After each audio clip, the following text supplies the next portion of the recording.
Don't be frightened as I get this ready for you on Christmas Eve with nary a drop of makeup on. I did comb my hair, although it might not look like it right now.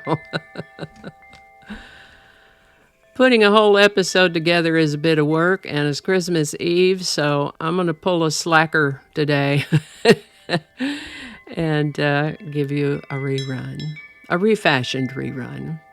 I guess the first time I recorded one of these was back in 2019, and I guess I've used it every year since then, so sorry about that. I started to do research for this one, and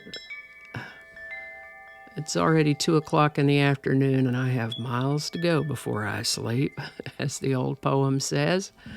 So please enjoy this rework of an old episode. Thank you so much, and I'll see you next time.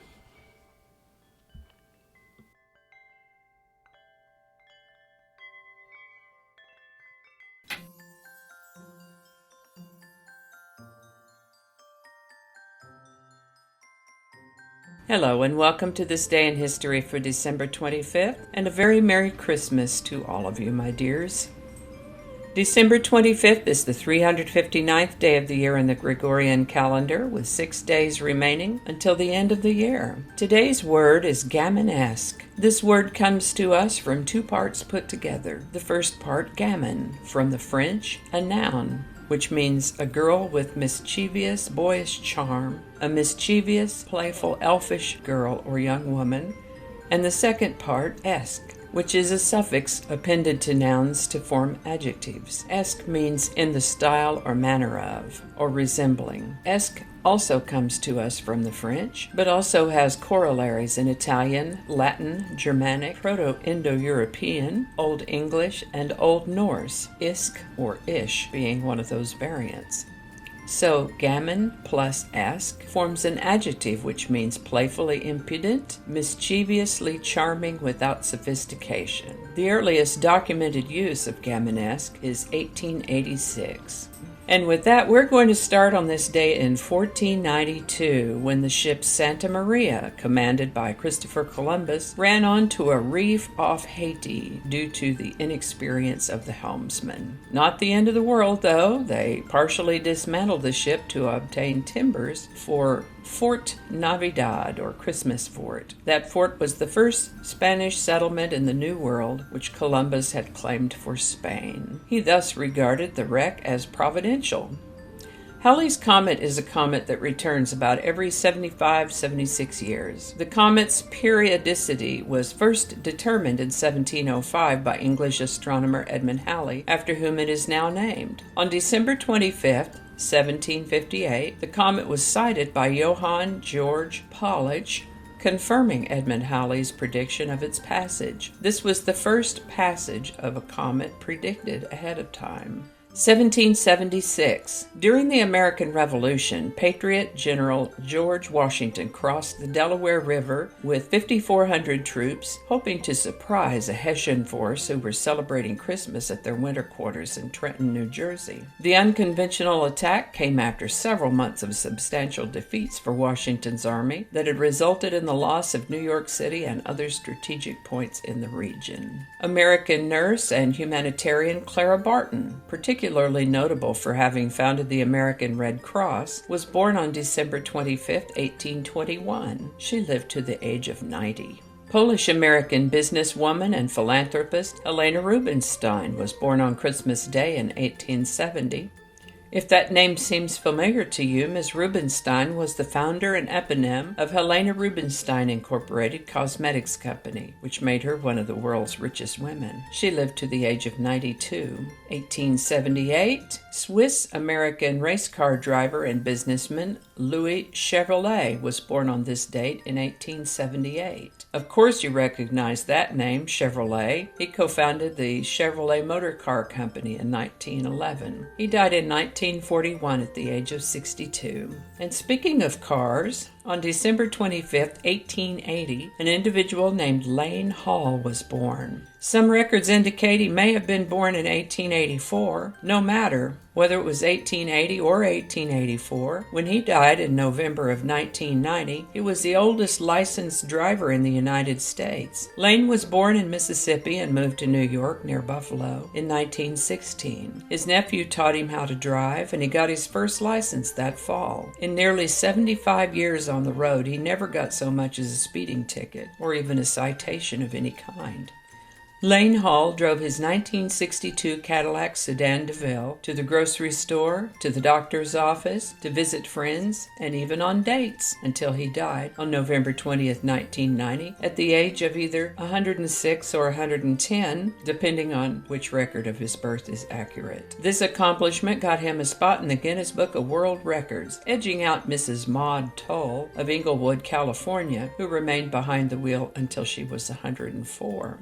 American entrepreneur Conrad Hilton was born on December 25, 1887. He had an entrepreneurial bent from an early age. He came to Texas in his early 30s to buy a bank during an oil boom in 1919. That deal didn't work out, so he bought a hotel instead. That did work out well for him, and he went on to buy hotels in other parts of Texas. Before long, he was buying and building hotels elsewhere in the United States. The Great Depression was hard on him and his hotels, but he survived and went on to build his hotel empire further. He lived to the age of 91 and is buried at Calvary Hill Cemetery over in Dallas. 1899, the great American actor Humphrey Bogart was born on December 25, 1899. He starred in a number of excellent films. It's hard to choose just one favorite among them. He died in 1957 at the age of 57. American singer, songwriter, and bandleader Cab Calloway was born on this day in 1907. He lived to the age of 86. 1918, Egyptian lieutenant and politician, third president of Egypt, Nobel Prize laureate Anwar Sadat was born on this day in 1918. Mr. Sadat was assassinated in 1981 at the age of 62. 1924, American screenwriter and producer Rod Serling was born on this date. He's probably the most remembered for having created The Twilight Zone. He died in 1975 at the age of 50.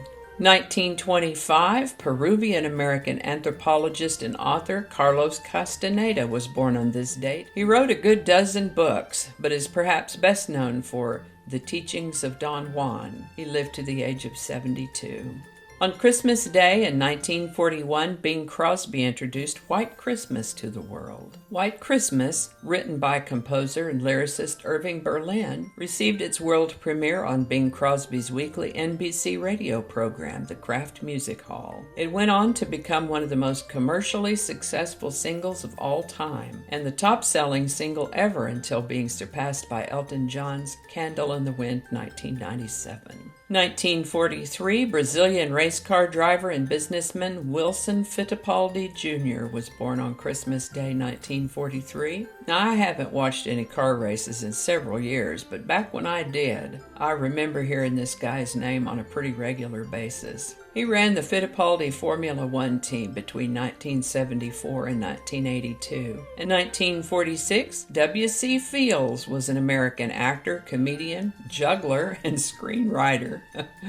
His comic persona was a misanthropic and hard-drinking egotist who remained a sympathetic character despite his supposed contempt for children and dogs. Don't tell me I don't love children. I love children, especially girl children about the age of 19. W.C. Fields died on this day in 1946 at the age of 66.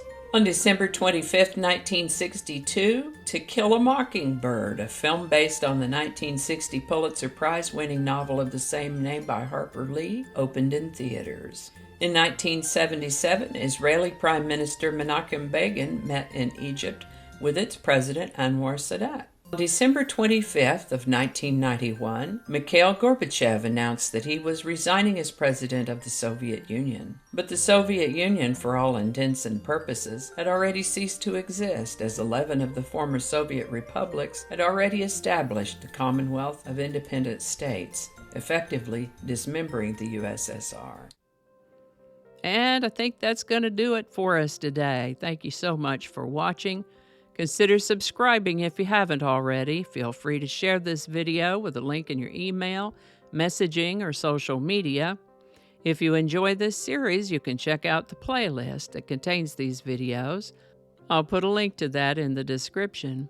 That playlist lives on YouTube, so for other platforms, I'll include a link to my blog page. It's called No Really. You can also find me on Rumble, BitChute, and Odyssey. All those links in that description. Alrighty, that's all I can think of right now. Thanks again, and I'll see you next time. Alrighty, back to work. I think we got it this time.